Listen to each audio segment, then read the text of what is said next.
Ancient forests forged the greatest navies in history. The power of empires once depended entirely on the quality of their timber. This journey uncovers how forgotten woodlands became the secret weapon of maritime dominance. You will discover the hidden link between fallen trees and fallen kingdoms. We will explore why a single ship consumed thousands of ancient oaks and how the search for perfect wood launched global expeditions. What forgotten story lies behind the wooden wall that saved a civilization? By the end, you will see history through an entirely new lens, where nature's strength built and destroyed empires. What does the fate of a forest tell us about the fate of a nation? A timber frontier was not just a line on a map, but a vital artery for imperial survival. Think of it as the outermost edge of a civilization's reach, a wild and often dangerous zone where the specific needs of naval power dictated expansion. This was not simple logging for firewood or local construction. It was a highly strategic, state-sponsored mission to locate and secure forests containing trees with near-perfect characteristics for shipbuilding. Ancient records from empires like Rome and Egypt detail official expeditions sent deep into uncharted woodlands.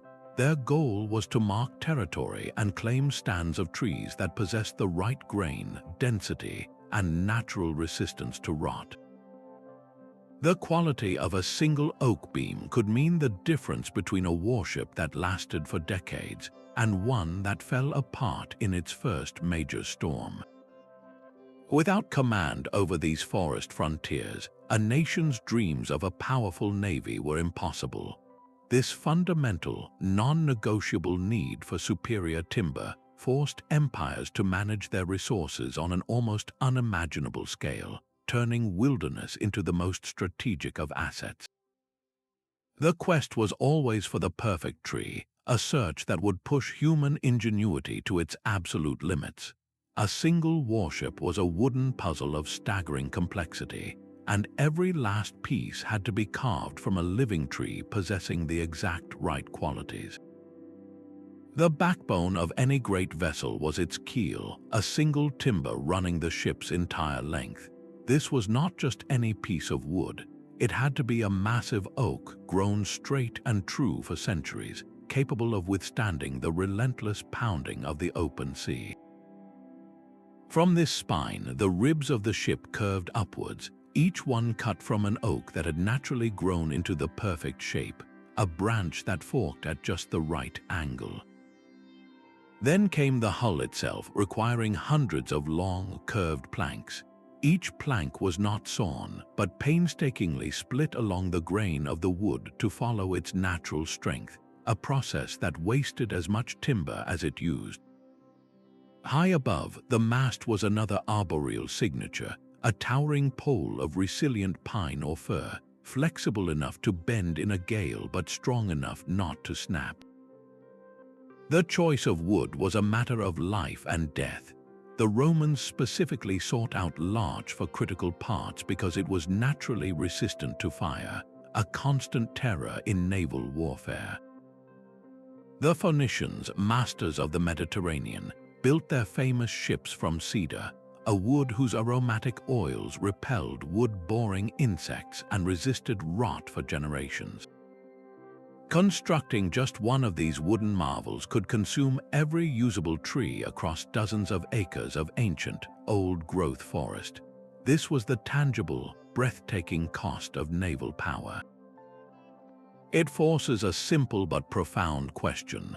What made a tree so perfect that empires would wage entire campaigns to secure it? That legendary cedar wood did not simply build ships.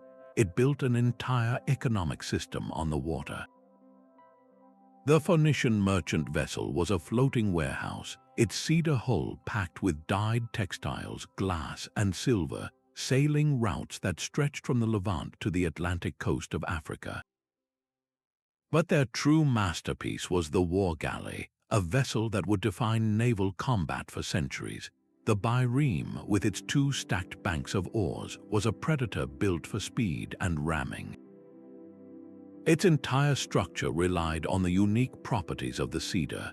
The long, straight trunks provided the keel and the strong planking that could withstand the shock of driving a bronze-clad ram into an enemy hull. The wood's natural resins acted as a preservative, keeping the ship battle ready in the harsh saltwater environment where other vessels would rot. This was not just a technological advantage, it was a strategic monopoly. For generations, no rival power could match the quality of Phoenician ships because no one else had reliable access to the cedars of Lebanon. The city-states of Tyre and Sidon guarded their timber sources as fiercely as they guarded their trade routes, understanding that this wood was the very foundation of their wealth and influence. But such intensive exploitation carries a heavy, inevitable price. How long could these sacred mountains continue to supply an ever-expanding maritime empire? Even the mighty civilization of the pyramids began its journey on the water with humble materials.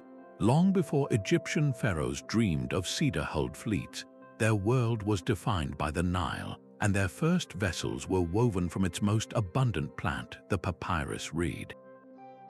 These boats were not built but bundled, crafted from tightly bound stalks into graceful, shallow draft craft perfectly suited for the calm river. Yet this same material presented an absolute barrier. A papyrus boat, while elegant, was fragile and would quickly become waterlogged in the open sea, confining Egypt's reach to its fertile river valley. For more ambitious voyages, shipwrights turned to the native acacia tree. This was a tough, resilient wood, but it grew in twisted, gnarly forms, making it nearly impossible to obtain the long, straight planks required for a large, ocean-worthy hull. The famous expedition to the land of Punt, commissioned by Queen Hatshepsut, likely relied on vessels built from this difficult timber. These ships were incredible feats of organization and courage, but they were pushing against the very limits of their material, a constant struggle against the shortcomings of local forests. This early chapter demonstrates a fundamental truth of naval history. A civilization's maritime power was initially imprisoned by the quality of the trees within its own borders. For Egypt to truly set sail on the wider Mediterranean, it needed a key, a material so superior it could unlock the open sea. That key was waiting in the distant mountains of Lebanon. The Minoans of Crete understood that true power resided not just in the palace but in the forest. Their civilization was the first great thalassocracy, a maritime empire built on the sturdy hulls of ships crafted from the island's own resources. The Cretan hillsides, thick with cypress and pine, provided the raw material for a naval revolution. These were not the heavy, cumbersome vessels of earlier times. Minoan ships, as captured in the vibrant frescoes of Knossos, were sleek, oar-powered galleys, designed for both speed and the transport of goods across the Aegean. This was a fleet that enabled a vast commercial network, bringing in copper, tin, and luxury items that fueled a dazzling palace culture. But maintaining such a fleet required an industrial-scale operation. The Minoans established a sophisticated logistics network, with roads and work crews dedicated to felling trees in the interior and transporting the massive logs down to bustling coastal shipyards. Their entire identity was woven from the wood of their island, yet this very dependence created a profound vulnerability. The same forests that empowered their rise could not regrow as quickly as their ambitions demanded. When the colossal Thera eruption sent tsunamis and ash across the region, the devastation to their ports and fleet would have been catastrophic.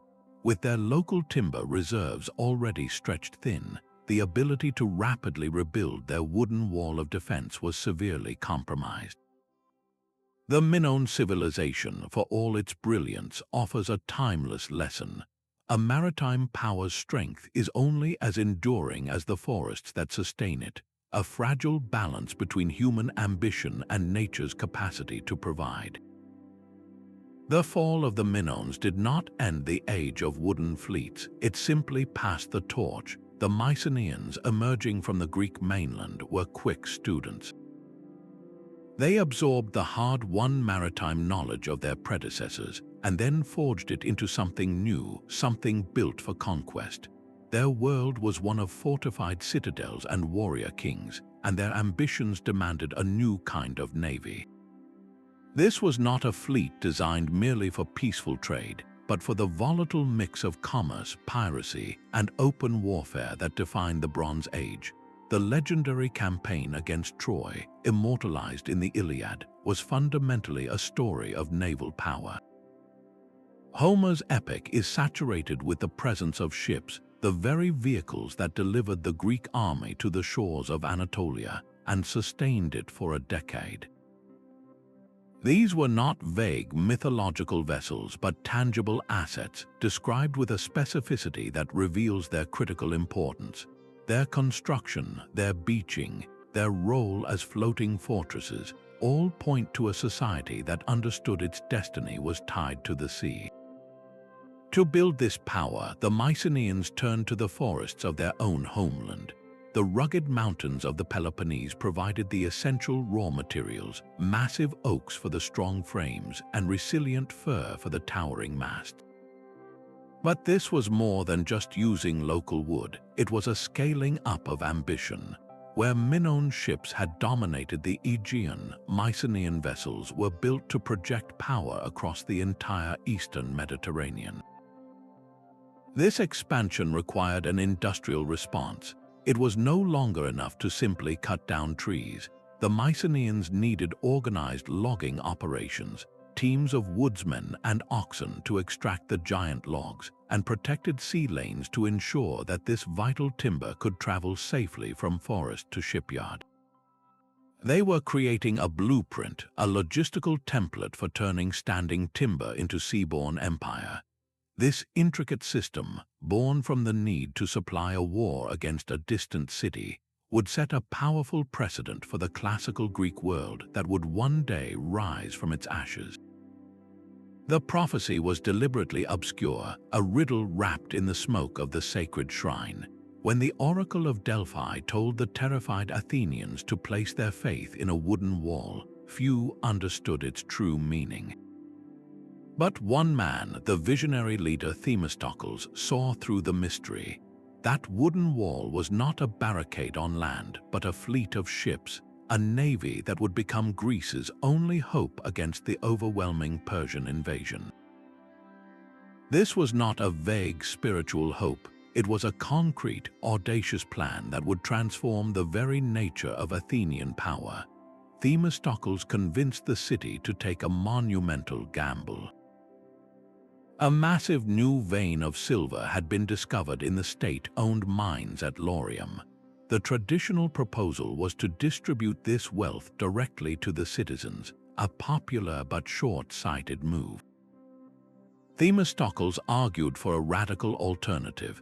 He proposed investing every ounce of that silver into building a navy, not just any navy, but 200 of the most advanced warships the world had yet seen, the Trireme. This was a conscious national strategy, a direct funneling of economic windfall into a timber-to-fleet pipeline. The silver was converted into ships, and those ships would soon be asked to save a civilization. But building a trireme was an insatiable hunger for wood. Each vessel was a masterpiece of lightweight engineering and staggering complexity, powered by 170 rowers arranged in 3 tiers. Its construction required specific, high-quality timber that Attica itself could not supply in such quantity. The long, flexible hull planks, the massive keel, the countless oars, all demanded a relentless search for perfect trees. Where did Athens find this wooden lifeblood? They looked north to the vast, silver-rich forests of Macedonia and Thrace. The very same mines that funded the fleet also helped secure the alliances and trade routes to access these critical timberlands. This was a perfect self-reinforcing loop. Silver bought timber, timber built ships, and ships would soon defend the source of the silver itself. The ultimate test came in the narrow straits of Salamis. There, the Athenian wooden wall, this fleet born from prophecy and paid for with silver, executed one of the most brilliant tactical maneuvers in naval history. They lured the larger, more numerous Persian fleet into a confined space where its numbers became a disadvantage, and then the agile triremes shattered their enemy. The victory was not just one of bravery and oarsmen, it was the culmination of a deliberate strategy that understood a profound truth. Naval power was never just about courage on the water. It was about the financial acumen to fund it and the logistical genius to secure the resources to build it. The fate of Greece hinged not on stone walls, but on the strength of trees harvested from distant northern forests. Rome's dominion over the Mediterranean was a victory of logistics as much as of legions. To call the sea Mare Nostrum, our sea, was not mere pride. It was a statement of fact enforced by a wooden wall of warships. While the glory often went to the infantry, the navy was the silent, essential partner that secured supply lines, shattered enemy fleets, and made the empire a cohesive whole. This maritime machine reached its terrifying peak during the epic Punic Wars against Carthage. In a breathtakingly short period, Rome went from a naval novice to a shipbuilding superpower, constructing fleets of hundreds of quinquiremes, massive five-banked galleys that were the battleships of their age. The hunger for timber this created was industrial, a systematic consumption of entire landscapes. A single quinquireme could devour the wood of 40 acres of mature forest. Now multiply that by the hundreds of ships built, lost in storms, and rebuilt again. The scale is almost beyond comprehension, a deforestation on an imperial level. To feed this relentless demand, Rome organized its territory with ruthless efficiency. They established vast state-controlled forest estates known as saltus, from the hills of Italy to the coast of North Africa, all managed as strategic naval reserves. The Romans were master wood technologists. They knew that not all trees were equal. For the hulls of their warships, they demanded strong, durable oak, a wood that could withstand the shock of ramming and the decay of seawater. For the upper structures and decks, they preferred larch, a wood whose natural resins made it remarkably resistant to fire, a critical vulnerability in sea battles. This was not random logging, it was a precise, state-sponsored harvest of specific trees for specific military functions. They even passed some of the earliest known conservation laws, not out of any love for nature, but out of cold, hard necessity. These regulations limited the felling of young trees and protected certain forest tracts, all to ensure the shipyards of Ravenna and Misenum would never fall silent. The Roman timber frontier was not a wild edge, it was a managed bureaucratic system, an engine of world domination built one perfect oak log at a time. While Rome managed its forests with imperial bureaucracy, a very different maritime power was rising in the frozen north. The Viking longship was a blade carved from the Scandinavian wilderness. Its entire design was a direct response to the trees available in the boreal forest. The keel was a single, perfectly straight oak log, providing a backbone that could flex with the waves instead of breaking. The overlapping planks of the hull were split from tall, resilient pine trees, creating a vessel that was both incredibly light and unbelievably strong. This was not a ship built for dominating a single sea, but for discovering new ones. Its shallow draft meant it could cross the wild Atlantic and then slide effortlessly up a shallow river, bringing its crew deep into the heart of an unsuspecting continent. This revolutionary design was made possible by a decentralized system of power. Unlike the state-controlled forests of Rome, Viking shipbuilding was a local affair. Each family or chieftain controlled their own woodland resources, and the knowledge of how to transform a living tree into a seaworthy vessel was passed from father to son in coastal shipyards. The perfect curve of a stem post or the precise angle of a strake was not found in a manual, but in the accumulated wisdom of generations. This intimate, local relationship with the forest meant that a single ambitious chieftain, with access to the right stand of trees and a skilled boatwright, could launch a voyage that would change history. The entire Viking age of expansion, from the shocking raid on Lindisfarne to the settlement of Iceland and the exploration of North America, was fueled by this simple, powerful fact. Without the straight, tall oaks for keels and the flexible pines for planking, those journeys would have been impossible. The Longship represents a fascinating alternative model in our story. It shows that the forests into fleets paradigm did not always require a massive empire. Sometimes the ambition of a local community, armed with the right trees and the knowledge to use them, could unleash a force that would reshape the world. Centuries before European caravels set sail, the coasts of Asia and Africa witnessed a spectacle unlike any other. The Ming dynasty's treasure fleet was not merely a navy, it was a floating city of wood, a moving piece of the Chinese Empire. At its heart were the Baochuan, the treasure ships. Historical accounts describe them as being over 400 feet long, their multiple masts towering over the water, their decks wide enough to stable horses. To build just one of these leviathans was to commit a small forest to the sea. The primary material was nanmu, a type of cedar unique to the mountains of southwestern China. Nanmu was a shipbuilder's dream, a wood that was not only incredibly strong and resistant to rot, but also possessed a beautiful, straight grain that allowed for the creation of massive, seamless hull sections. To construct an entire fleet of these giants required a logging operation of breathtaking scale. Imperial decrees mobilized thousands of laborers, sending them deep into the old-growth forests to identify and fell the perfect nanmu trees, some of which had been growing for centuries. The real challenge began once these colossal logs were on the ground. How do you move a tree trunk weighing several tons from a remote mountain range to a shipyard hundreds of miles away? The answer was a triumph of pre-industrial logistics.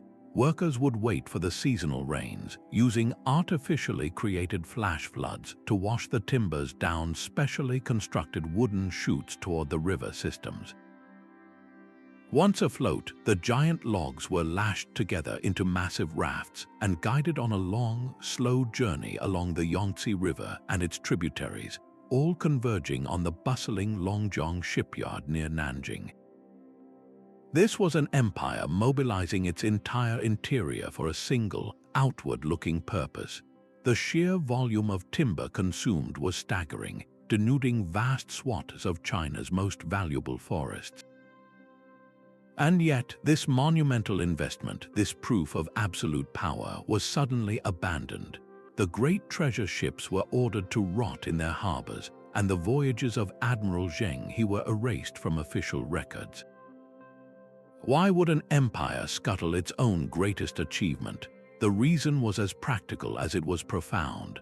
The court faction that opposed the voyages argued correctly that the expeditions were a massive drain on the treasury and, more critically, on the state's strategic timber reserves.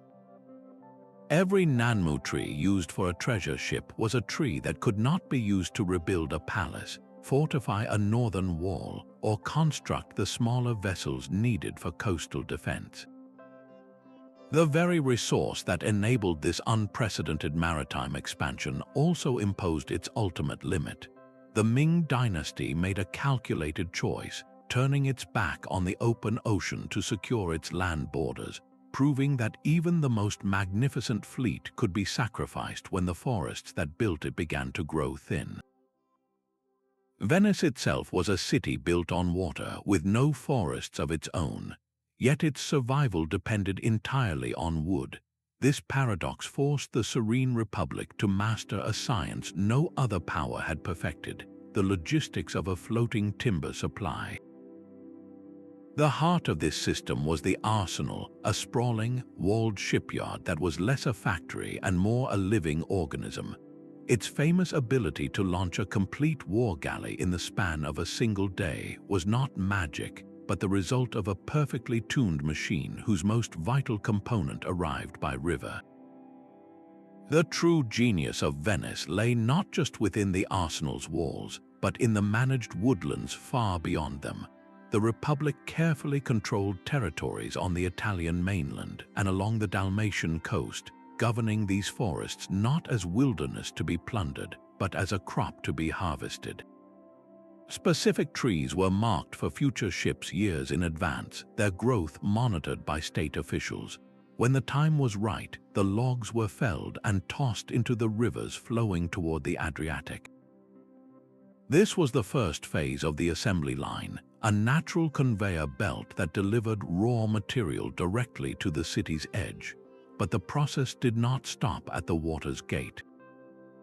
Inside the arsenal, the logs were stored in massive, water-filled basins. This was not merely for storage, it was a critical part of the wood's preparation. Soaking the timber in brine prevented rot and kept the wood supple, preserving it in a state of perfect readiness for the shipwrights. This created a revolutionary just-in-time inventory, a constant reservoir of raw material waiting to be transformed.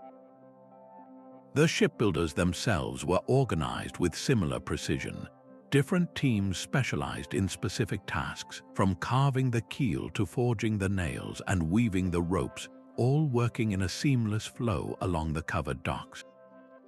A hull would move from one station to the next, each team adding its piece until a fully armed vessel was ready to join the fleet. The entire operation was a breathtaking symphony of human skill and natural resource management. The arsenal was the ultimate expression of a simple, brutal truth. In the age of sail, naval dominance did not necessarily go to the nation with the most trees, but to the one that could most efficiently turn those trees into ships. Venice's centuries of power were a testament to this logistical brilliance, proving that control over the timber frontier meant control over destiny itself. While Venice perfected its state-run arsenal, a different kind of power was rising in the cold waters of the North and Baltic Seas. The Hanseatic League forged its dominance not with a single flag, but with a shared ledger. This confederation of merchant guilds and towns understood that the true currency of maritime power was not silver, but the materials to build and sail a ship. Their entire empire floated on the hull of a single revolutionary vessel, the cog. This was a ship designed for profit and endurance, with a broad, deep hold and a single square sail. Its sturdy construction demanded immense quantities of oak for its robust frame and pine for its mast and planking, but the League owned no forests outright. Instead, they mastered the art of the commercial stranglehold. Their influence reached deep into the wooded hinterlands of Prussia, Poland, and Scandinavia, where they established a mercantile net over the entire production chain. They did not just buy timber, they controlled the sawmills, the tar pits, and the hemp fields. Tar, derived from pine trees, was the lifeblood of a wooden ship, used to waterproof the hull against the relentless sea. Hemp was twisted into the ropes that controlled the sails. By monopolizing these three elements, the League weaponized trade itself. A merchant in Bruges or a shipwright in Hamburg who was part of the League had guaranteed access to the finest materials. An outsider faced exorbitant prices or found the market suddenly empty. This commercial control created a self-perpetuating cycle of power. Their convoys, protected by armed cogs, secured the sea lanes that brought them more wealth, which in turn secured their access to more timber. It was a brilliant, ruthless system that proves a critical point. The path to the timber frontier did not always require an army. Sometimes it was paved with contracts and trade agreements, showing that control over nature's strength could be won with a merchant's seal as effectively as with a king's decree. The ocean was no longer a barrier but a highway, and the Iberian kingdoms were the first to pave it with wood. Portugal's Caravel was a revolutionary design, smaller than a Venetian cog but infinitely more capable, its lateen sails allowing it to sail daringly close to the wind. But such a vessel demanded a specific kind of resilience, built from timber that could endure the violent storms and relentless swells of the open Atlantic. The local forests of oak and pine had been exhausted by centuries of building fishing boats and coastal traders. A new timber frontier had to be found, and it was discovered on a distant, uninhabited island called Madeira. The name itself means wood, and the island was a shipbuilder's paradise, covered in a dense canopy of ancient cedar and dragon trees. The Portuguese established feitorias, fortified trading posts that were less about commerce and more about extraction, systematically harvesting this virgin timber to feed the shipyards back in Lisbon. But one island could not sustain an empire's ambition. The true prize emerged across the ocean. When Portuguese explorers first landed in Brazil, they initially saw only the value of the pau-brasil tree, a source of vibrant red dye.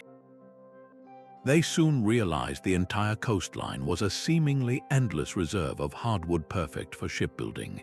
The immense, rot-resistant logs of the rainforest were cut, shaped, and sent back across the sea, turning a colony into a vital naval supply depot halfway around the world. Spain followed a parallel path. The relentless construction of the Armada and the fleets of galleons that plied the treasure routes had stripped the mountains of Castile bare. Their salvation lay in the New World. In Cuba and along the coasts of Central America, Spanish shipwrights found hardwoods of such density and strength that ships built from them could last for decades. They established royal shipyards in Havana, a strategic hub where the timber of the Americas was assembled into the vessels that would carry the wealth of the Americas back to Spain. This was the birth of a new planetary logic. The timber frontier was no longer a distant border within a kingdom, but a global network of extraction. An empire's reach was now directly measured by its ability to manage forests on opposite sides of the earth, a monumental shift that bound the fate of continents to the hunger of the shipyard. A first-rate ship of the line was a floating forest. The HMS Victory, Nelson's legendary flagship, required the wood of over 6,000 mature oaks to be built.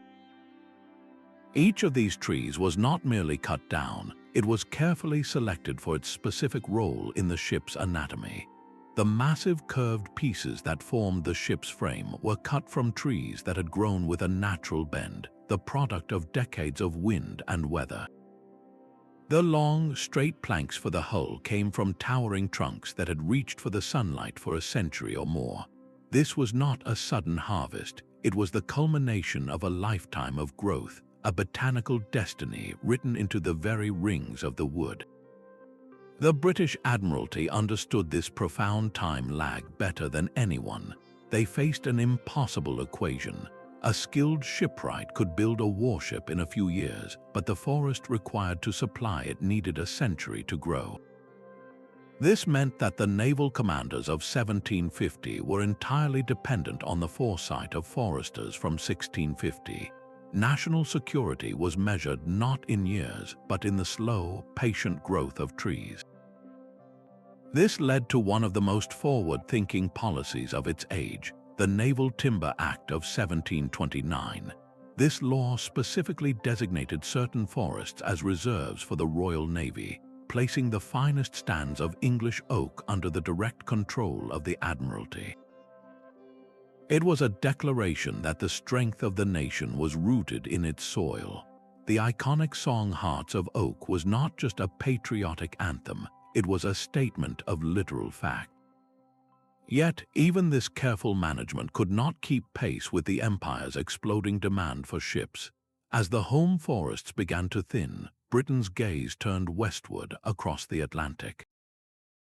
The vast, untouched woodlands of its American colonies presented a seemingly limitless new timber frontier, a solution that would soon create a revolution of its own.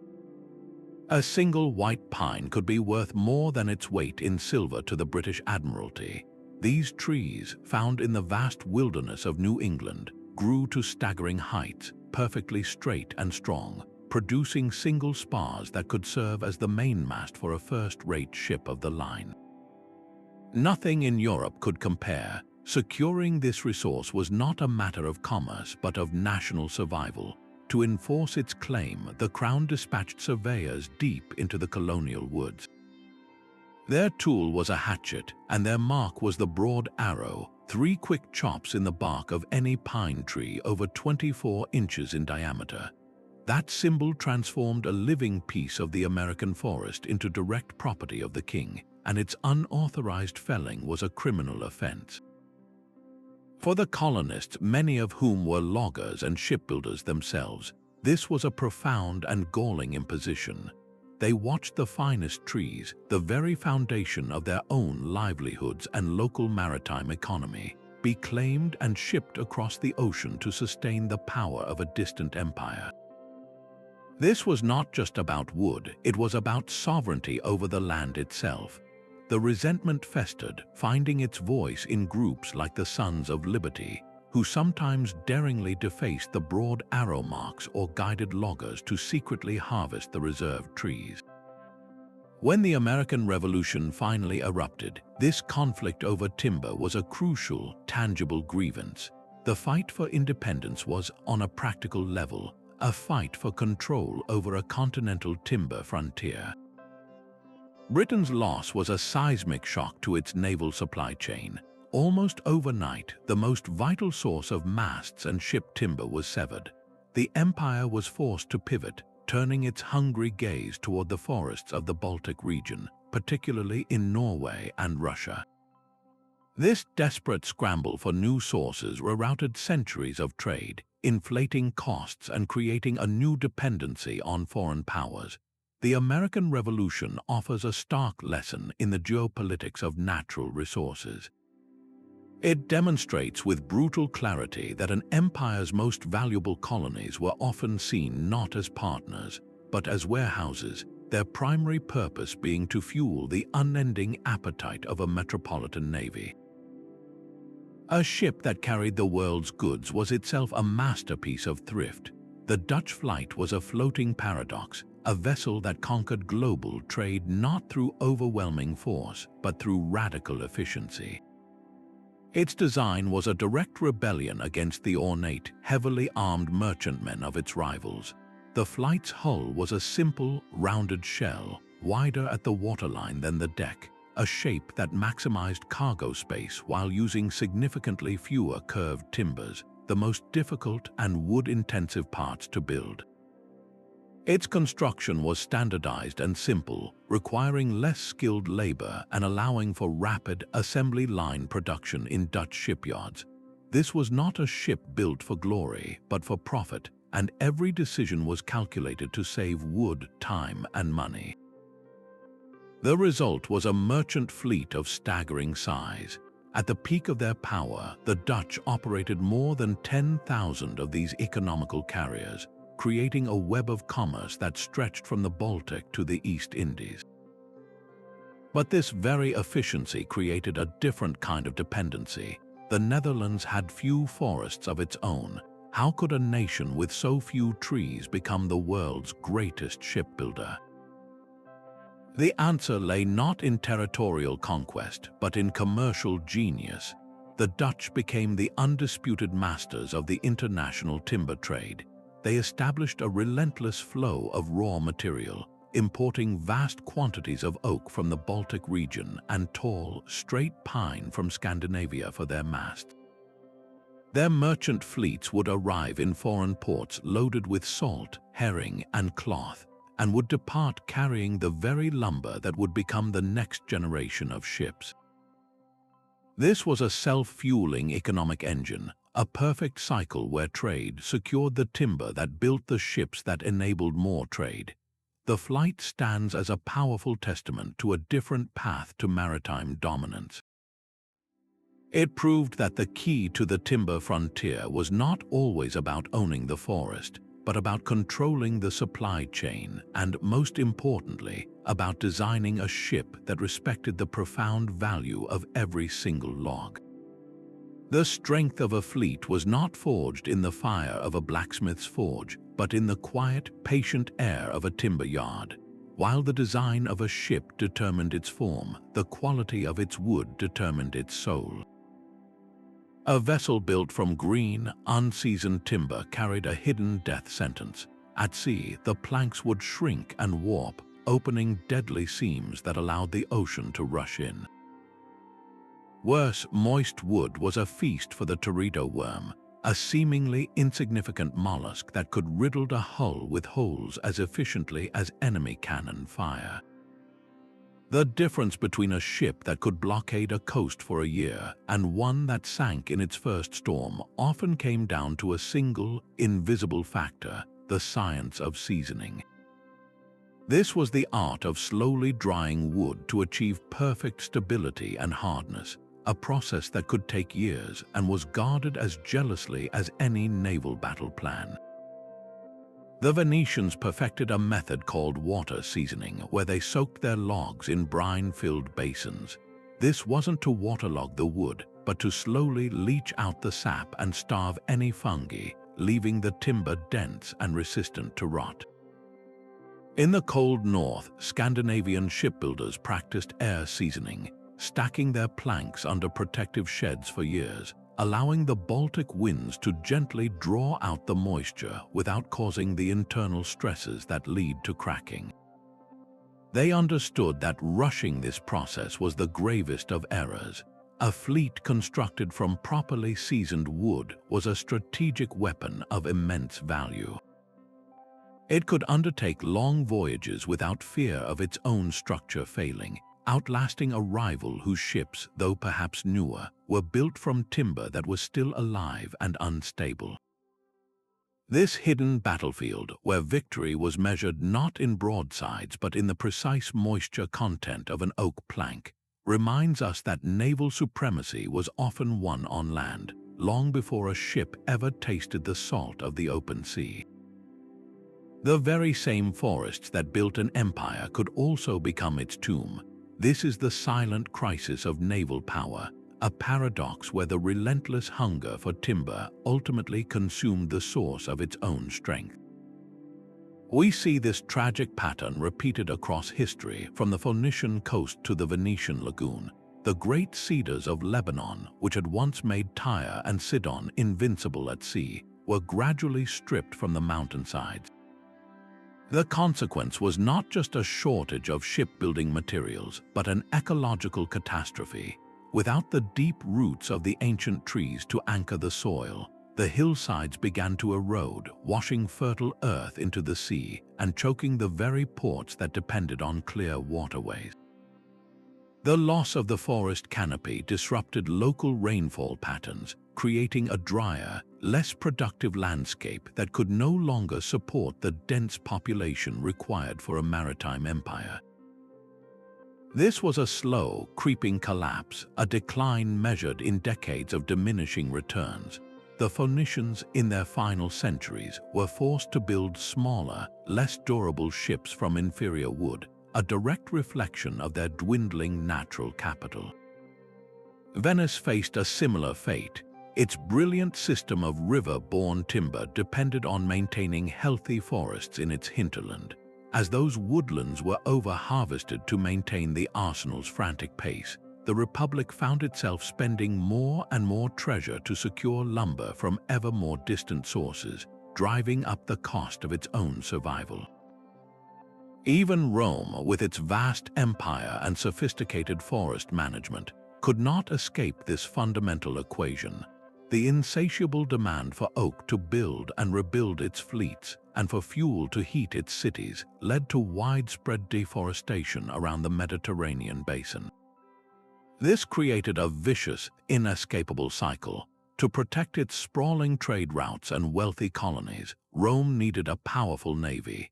But building and maintaining that navy consumed the timber reserves at an unsustainable rate, forcing expansion into new territories simply to secure more trees, which in turn required an even larger navy to protect. It was a feedback loop of imperial overreach fueled by wood. This sobering historical lesson reveals a profound truth. The projection of maritime power, when built on the consumption of a finite natural resource, contains the seeds of its own destruction. A fleet can win battles and conquer empires, but it cannot command a forest to grow faster. This relentless consumption of forests did not go entirely unnoticed by the rulers of the past. While they lacked our modern environmental language, they possessed a sharp, pragmatic understanding of scarcity and survival. The connection between a healthy woodland and a secure state was a lesson written not in theory, but in the stark reality of empty shipyards. The Romans, masters of engineering, enacted some of the earliest known forestry laws. They understood that cutting down trees along riverbanks led to catastrophic soil erosion, which would then silt up the very harbors and waterways their fleets depended on. Their regulations were not about preserving nature for its own sake. They were about protecting the empire's vital logistical arteries. This pragmatic conservation extended into the medieval world, often within the quiet, disciplined walls of monasteries. These religious communities were economic powerhouses that required vast amounts of wood for heating, building, and crafting. To ensure they never faced a shortage, monks perfected a technique known as rotational coppicing. This involved carefully cutting certain trees, like willows or oaks, down to their stumps, which would then send up multiple new, straight shoots. By managing different sections of the forest on a rotating cycle, they could harvest wood for generations from the same living root system, creating a perpetual, self-renewing supply. It was a brilliant, sustainable system born from the need for long-term stability. Half a world away, in feudal Japan, the Tokugawa shogunate faced a similar crisis. The intense demand for timber to build their magnificent castles and a coastal navy had pushed forests to the brink. Their response was a sweeping, state-mandated forestry policy. Villages were assigned specific forest tracts to manage and protect, with severe penalties for illegal logging. The shogunate even promoted the planting of sugi and hinoki trees, species highly valued for construction, recognizing that the security of the nation was directly tied to the health of its woodlands. In every case, from Roman law to Japanese edicts, the motivation was identical: a cold, clear-eyed realization that the timber frontier was not infinite. Managing it was not an act of charity, but the deepest form of national defense, a strategic calculation that the strength of tomorrow's fleet depended entirely on the trees planted today. An entire world economy lay scattered on the seafloor for over 3,000 years. The Uluburun shipwreck, discovered off the Turkish coast, is more than just an ancient ship. It is a preserved manifest of the Bronze Age's most vital trade. Every artifact recovered tells a story of connection, but the most profound narrative is written in the ship's own bones and its cargo. The hull itself was built from the legendary cedar of Lebanon, the same material that gave the Phoenicians their maritime edge. But this vessel was not just built from one forest, it was supplied by many. Tucked within its hold were perfectly preserved ebony logs, a dense, black hardwood hauled all the way from the heart of Africa. This was not a simple load of firewood. Ebony was a luxury material prized for its hardness and beautiful finish, used for creating fine furniture, intricate carvings, and ceremonial objects for the palaces of kings and pharaohs. Its presence on this ship reveals a trade network of breathtaking scale, linking the forests of Central Africa to the royal courts of the Eastern Mediterranean. Alongside the ebony were other exotic timbers, each species selected for a unique purpose, perhaps for inlay work, tool handles, or decorative elements that have long since turned to dust. This single merchant vessel was a floating lumberyard, a direct physical link to the global timber network of its age. It proves that the quest for the perfect wood was not a later development of classical empires, but a driving force of commerce and technology from the very dawn of seafaring. The shipwrights of the late Bronze Age were not just using whatever trees grew on their local shorelines. They were connoisseurs, sourcing specific materials from specialized forest frontiers hundreds of miles apart. They needed cedar for its resilient, rot-proof planks to survive the journey, and they carried ebony as a high-value commodity to pay for that journey. This intricate system of exchange, where a ship made of one precious wood carried another, shows us that the forests into Fluyt's paradigm was already a sophisticated, intercontinental reality.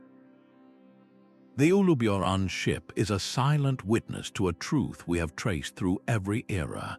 The strength of a civilization was always, in part, measured by the diversity and quality of the trees it could command.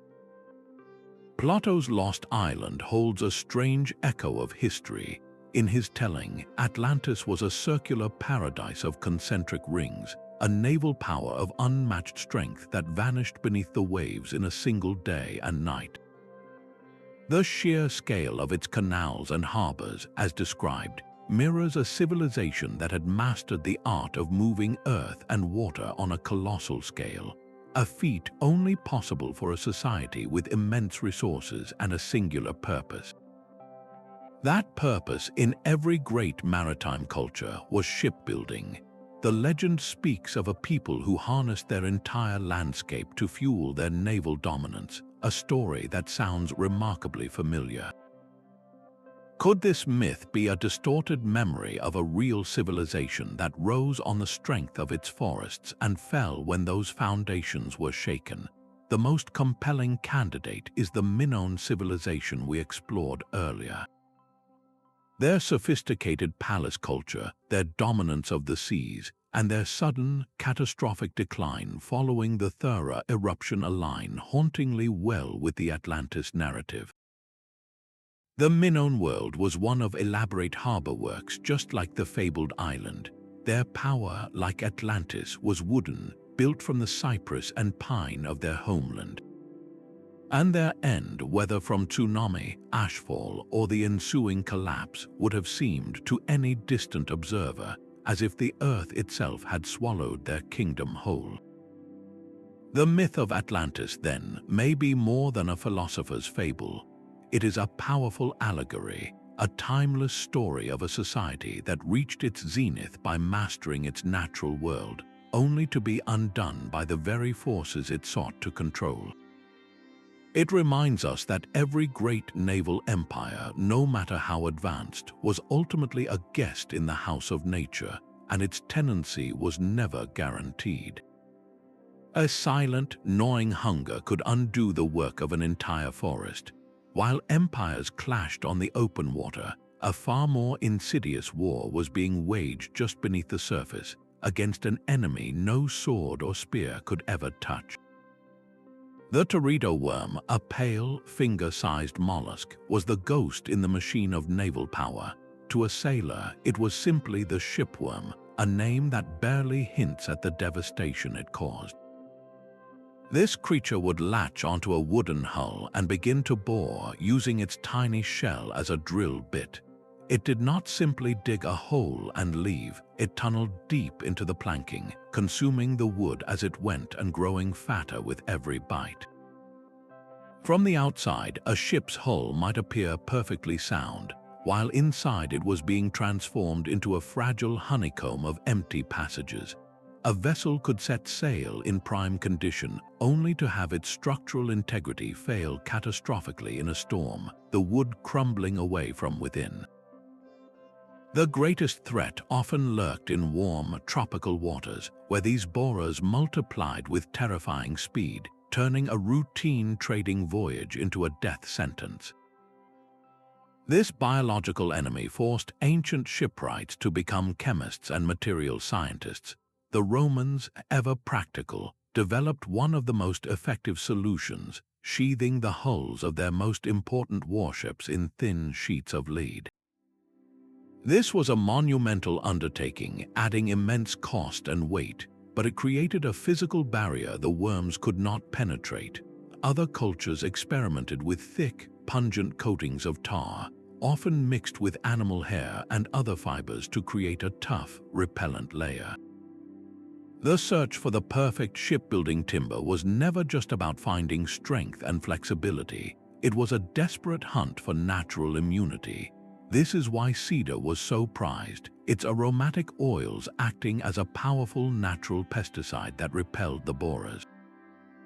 Later, European explorers would discover teak in Southeast Asia, a hardwood containing such high levels of natural oil that it was virtually impervious to the Teredo's attack. The presence of these worms added a critical, invisible variable to the already complex equation of naval power. A fleet built from the wrong type of wood, no matter how strong, could be utterly destroyed without a single enemy in sight, simply by lingering too long in the wrong waters. Victory at sea depended not only on the courage of sailors and the skill of admirals, but on the silent, biological defense offered by the forest itself. The age of wooden walls ended not with a final broadside, but with the hiss of steam and the ring of a hammer on iron. In 1860, the launch of the HMS Warrior sent a shockwave through every admiralty on Earth. Here was a warship whose hull was not carved from ancient oaks, but forged in industrial furnaces and riveted together into an impervious skin. This was more than a new type of vessel. It was a declaration of independence from nature itself. For the first time in thousands of years, the power of a navy was no longer measured by the acreage of its forest reserves. A nation's maritime destiny was untethered from the slow, patient growth of trees. The strategic calculus that had defined empires from Phoenicia to Britain, the desperate search for the perfect stand of timber, suddenly became obsolete. The ironclad could be built anywhere there was coal and a foundry, its production limited only by industrial capacity, not by biological time. This was the ultimate liberation from the ecological shackles that had governed naval warfare since the first log was hollowed out into a canoe. Yet this profound technological leap also severed a fundamental bond. For millennia, the fate of a civilization was intimately woven into the grain of its ships. A king could walk the decks of a man of war and know it was born from the soil of his own kingdom, from trees his grandfathers might have walked beneath. The ship was a living thing flexing with the sea, its very substance a testament to a shared landscape. The iron hull was anonymous, a product of the mine and the factory, its connection to the land abstract and industrial. The age of forests into fleets was over, but its legacy is permanently stamped upon our world. The languages we speak, the borders we recognize, the global network of trade, all were shaped by the paths carved by those wooden vessels. The great timber frontiers may have faded into history, but they left behind the world we know today. That same relentless hunger for strategic resources now fuels our modern world, but the trees have been replaced by elements buried deep within the earth. The lithium that powers our electric vehicles and the rare earth minerals essential for our smartphones and fighter jets are today's equivalent of Phoenician cedar or English oak. These materials form the backbone of 21st century power, just as timber once defined naval supremacy. We are witnessing the same geopolitical scramble, the same rush to secure supply chains, and the same sobering reality of finite resources. The nations that control the lithium mines of South America or the cobalt deposits in Africa hold a strategic advantage eerily reminiscent of the Venetian monopoly on Dalmatian oak. This is not a new story, it is a very old pattern playing out with different actors on a global scale. The parallels are striking and deeply instructive. Ancient empires collapsed when they exhausted their local timber frontiers and could no longer rebuild their fleets. What happens when the concentrated sources of our most critical modern minerals are depleted or become politically unstable? The answer forces us to look back at the solutions our ancestors devised. The Romans implemented conservation laws not for sentimental reasons, but to ensure their shipyards would never run silent. The Japanese shoguns mandated reforestation to protect national security. These were acts of long-term strategic thinking, acknowledging that a resource consumed faster than it can be replenished is a path to certain decline. Our modern challenge is to learn from their foresight. Can we develop sustainable alternatives and circular economies before our own key resources become scarce? The story of forests and fleets is far more than a historical curiosity. It is a timeless lesson in the fundamental link between a nation's strength and its wise stewardship of the natural world. The empires of the past teach us that the true test of power is not in the rapid consumption of a resource, but in the wisdom to manage it for generations to come. The silent struggle for timber forged the very map of our modern world. From the cedar groves of Phoenicia to the oak forests of England, we have traced a single, unbreakable chain, one where the rise and fall of ancient maritime powers were inextricably linked to the trees they transformed into ships. This was not a secondary concern, but the central drama.